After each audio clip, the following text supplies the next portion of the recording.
Live from the launching pad atop Phoenix Mountains overlooking beautiful Phoenix, Arizona. You're listening to Vortex Network News.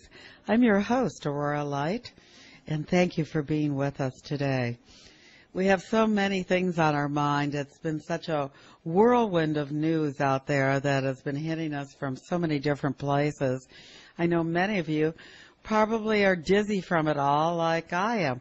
It's like, wow, we've got Japan going on, we've got the Middle East, we've got, FEMA camps, chemtrails, everything going on, and news coming at us from all different angles.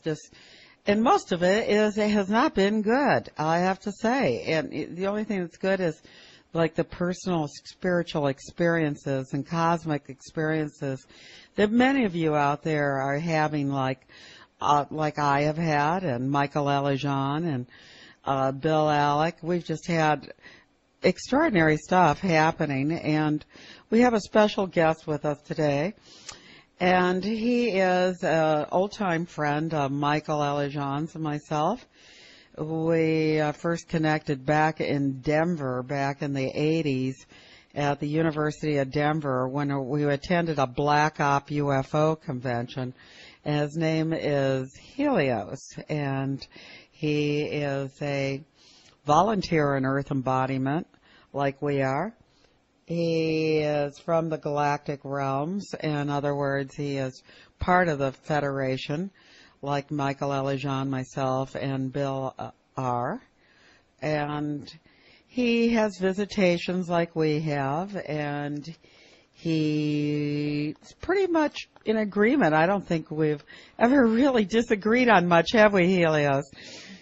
No, not actually much. No. Usually, we're pretty much on target, on point with our contacts and what we surmise. Right. Yeah. No. I think that the appearances that are taking place a lot that are actually leaking through publicly in the world. My take on a lot of it is very much of it is actually true superluminal technology and is actually really extraterrestrial and interdimensional. Well, that's awesome. That at last, more people are becoming aware of the reality that extraterrestrial contact does exist.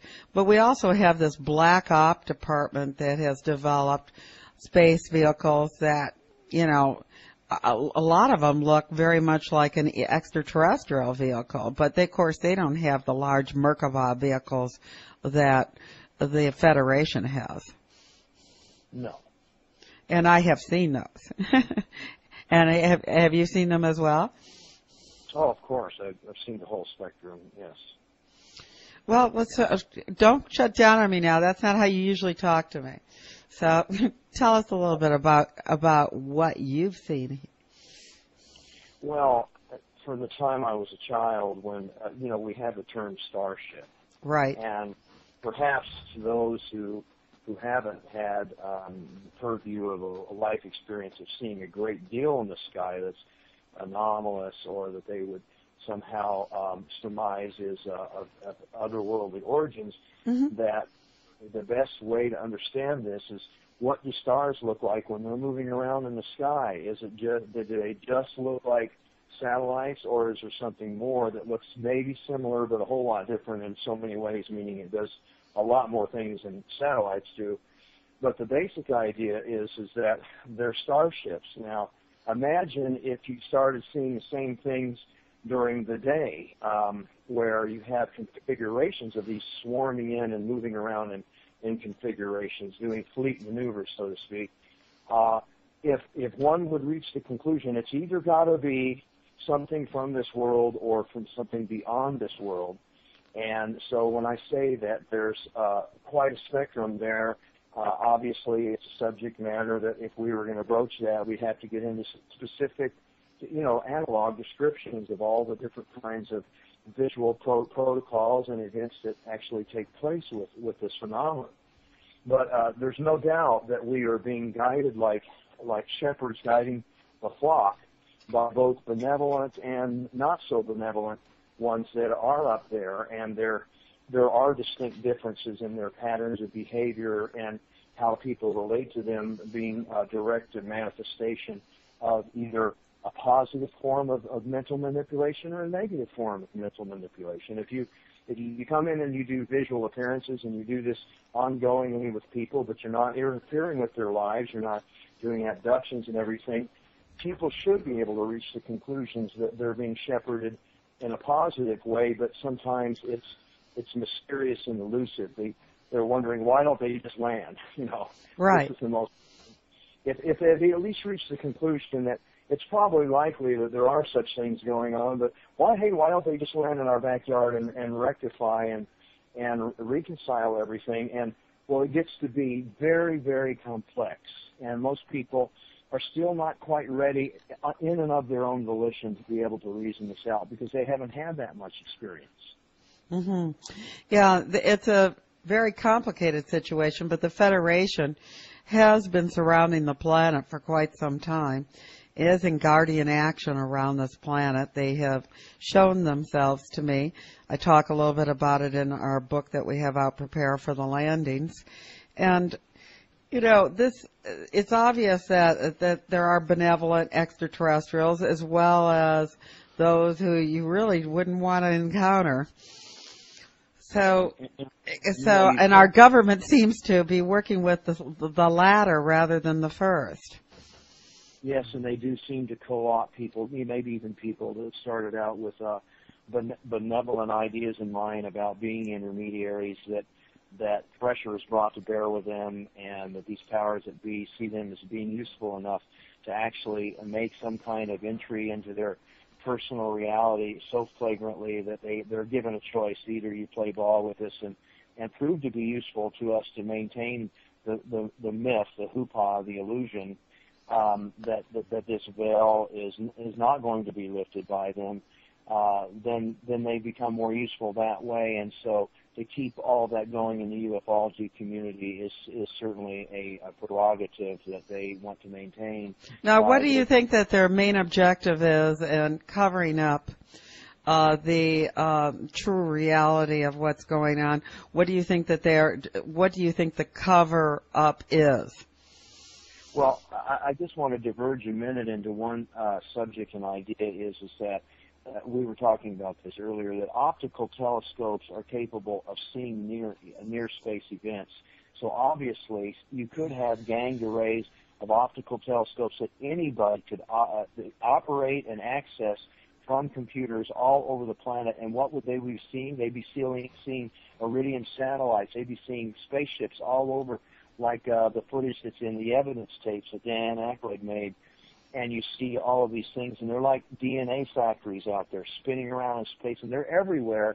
And yet the average person now with night vision goggles and or optical telescope capability hooked right up to your 50-inch LCD TV sitting in your living room, you can see this stuff. So the cat's out of the bag, but they're not concerned with the people who are going to make an intelligent effort to get to the bottom of all this. They're concerned with the masses and keeping all the lemming cooperating with them. So because that has an overwhelming influence in how they're able to just all of a sudden out of clear blue come in with a new policy, new legislation, hit us with yet another level of tyranny and technical dictatorship planning, and that's what's going on. They know the cat's out of the bag at this point. You can't keep it.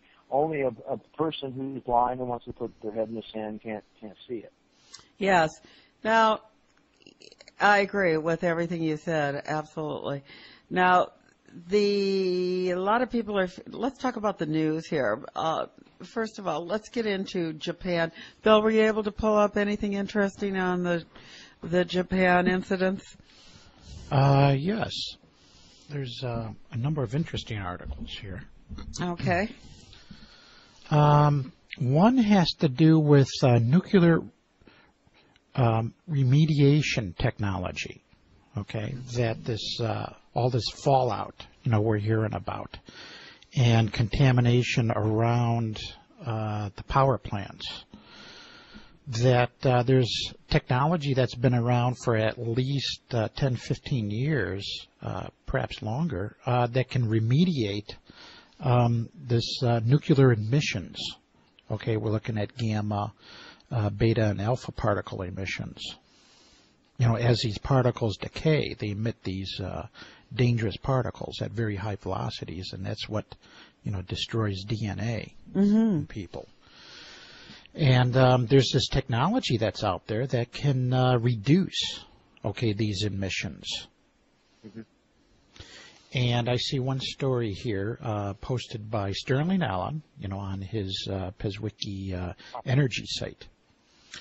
And Sterling Allen gives us a blast from the past with an article about Hoagland, of all people, Richard Hoagland, giving a demonstration of nuclear remediation technology on Good Morning America. How about that? And this is back in the late 90s, 97. He did this demo. Right. Yeah, I did go to the site and look at all the information there. I was familiar with some of those protocols. So. Mm-hmm. And apparently, we have the term the China syndrome, and apparently the Chinese had discovered how to take silicon hydrides and just basically they already have a system in place. If they start to have a meltdown, they just cover it up with this material, and it just turns to glass and instantly encases the whole thing. And it's a simple technology, very effective. It's just that if you don't have it in place because you have confidence, why would you have confidence that your reactor is safe, no matter how advanced it is? It's sitting on faults like Japan, Mm-hmm. That's right. There they are sitting on a fault line. Now, have you heard through the New Age grapevine channels and that the government may have ignited a atomic bomb that created the earthquake and tsunami and covered up the explosion by deliberately affecting the nuclear power plants in the area as well, knowing that they could not be detected as having done so. I really do believe that they wait for the window of opportunity, like the lunar perigee, the supermoon, the solar activity being heightened, and they know how to tickle things with HAARP, with triangulated radar arrays that are spread around the Earth. They have SONONET. They have nuclear testing that they do on the Earth. It's a whole plethora. It's an incredible network of energies that they can bring to bear at a given place when the opportunity, the window is there, and people would think, well, what do they have to gain by it? Well, they have everything to gain by it because they have all kinds of industries and plans in place that they capitalize tremendously on disasters, especially when they bring in new levels of control for society at large. And so I don't think it's just a theory at this point in time. I think it's very probable that we saw interference and we will continue to see them. They're waiting for the next opportunity.